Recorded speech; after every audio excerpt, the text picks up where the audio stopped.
Saya kutip saja dari salah satu naskah Sang Hyang Swawarcinta abad ke-18. Daluang kulit ning kayu, upakarang ning busana, cangcut baju pangadua, tipulung sampit bahiri. Jadi kira-kira daluang di zaman lampau di Indonesia sudah tersebut, lalu juga fungsinya adalah sebagai kain.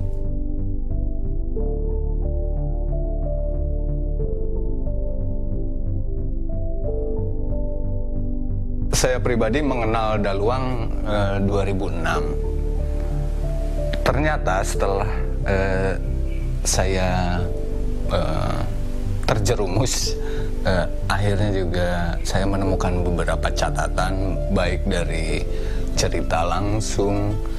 Meskipun saat itu daluang memang sudah sempat mati tradisinya. Salah satu bukti yang tertulis adalah seorang Amerika pernah menyengaja datang ke Indonesia 1927. Saat itu hanya tinggal dijumpai 3 keluarga saja pembuat daluang di Indonesia. Madura, Ponorogo, dan Garut. Lalu kemudian 1980 banyak yang menyatakan bahwa tradisi daluang benar-benar punah.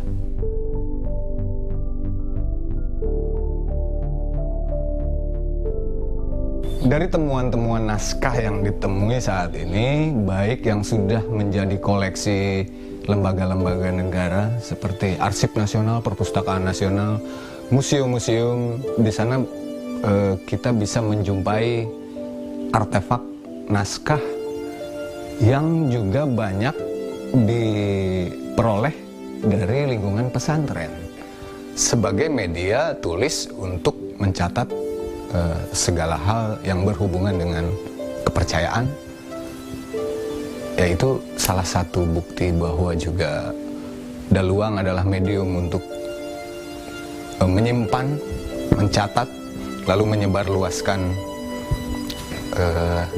ajaran-ajaran.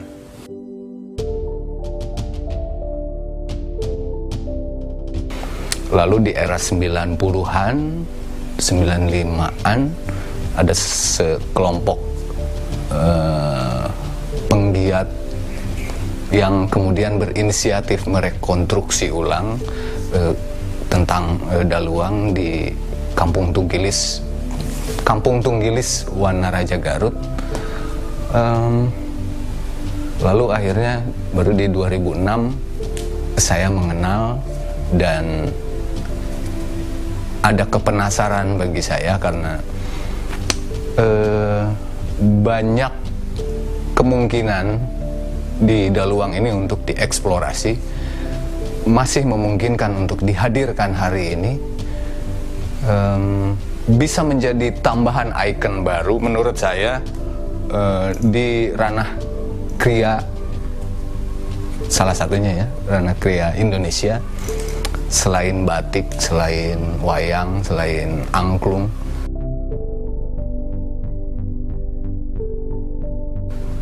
Sebagaimana halnya di dunia terkait dengan kertas buatan tangan, kita mengenal papirus, mengenal washi, mengenal hanji, dan lain-lain.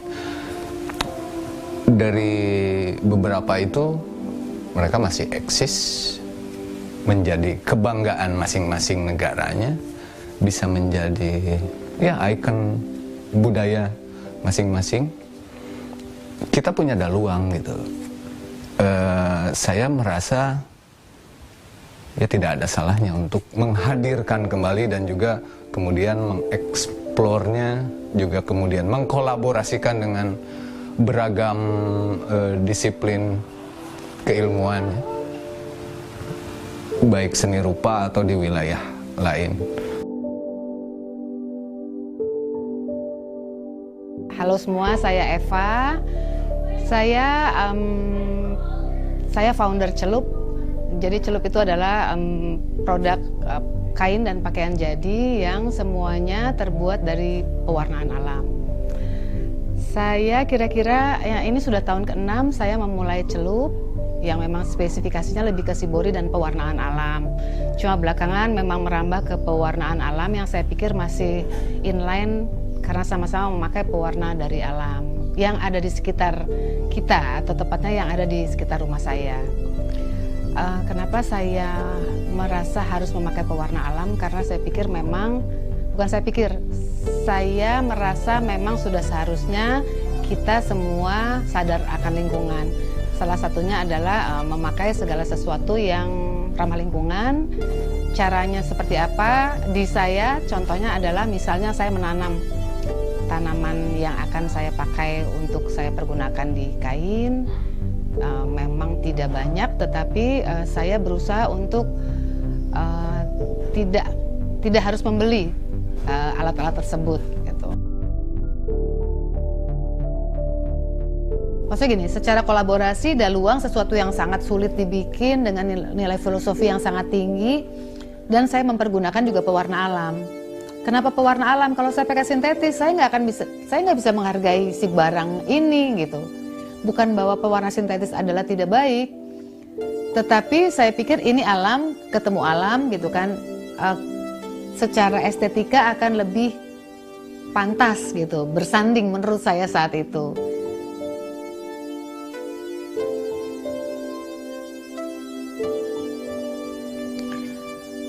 Daluang mahal, prosesnya juga sangatlah sulit. Jadi ketika saya ingin membuat produk, jadi beberapa orang pernah bertanya pada saya, Fab, daluang bisa dibikin produk apa aja? Bisa bikin apa aja sebetulnya.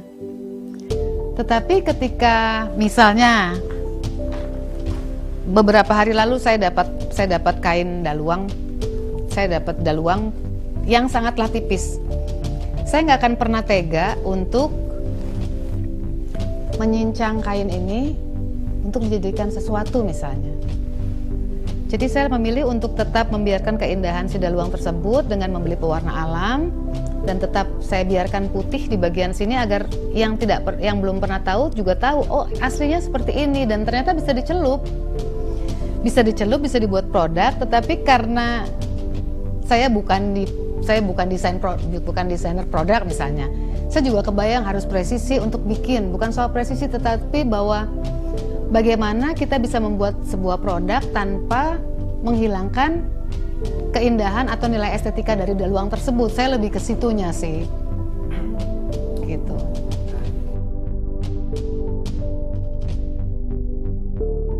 Jauh ini saya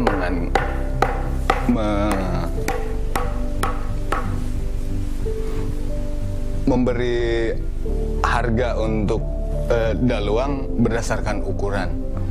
Jadi ukuran hingga 1 meter kali 1 meter itu saya menghargai Rp75 per sentimeter persegi. Jadi kira-kira kalau ukuran 1 meter kali 1 meter ya 750.000. Karena membuat daluang tidak menggunakan cetakan, jadi memang ukurannya sangat bisa disesuaikan dengan kebutuhan.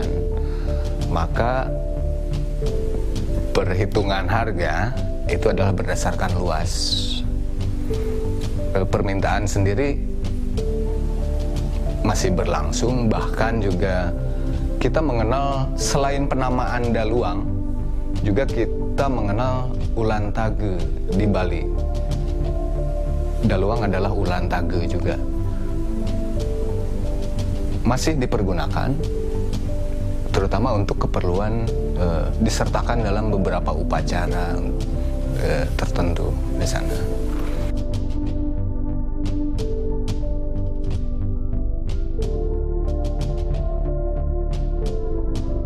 Masing-masing punya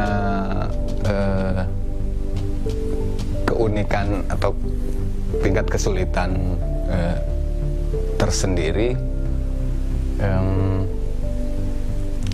Yang paling ingin mulai lagi apa ya? Karena sejauh ini